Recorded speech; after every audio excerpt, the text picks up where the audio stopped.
आज सुवर्णपुर जिला वकिल संघर नुआ लाइब्रेरी हॉल मधुबाबू जयंती महासमारोह में पालित हो जाइछि।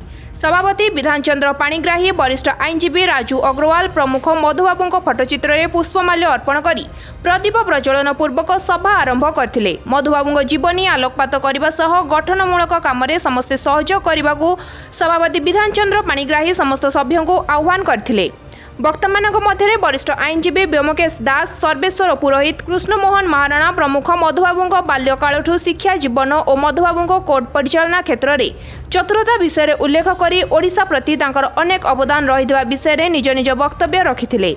आईनजीवी मानक मध्य चंपेश्वर थनापति, विनायक रथ, हेमंत कुमार, किशोर त्रिपाठी, मनोज बिसी, गदाधर नेगी, भास्कर दास समेत प्राय शताधिक आईनजीवी ए जयंती उत्सव में अंशग्रहण करथिले।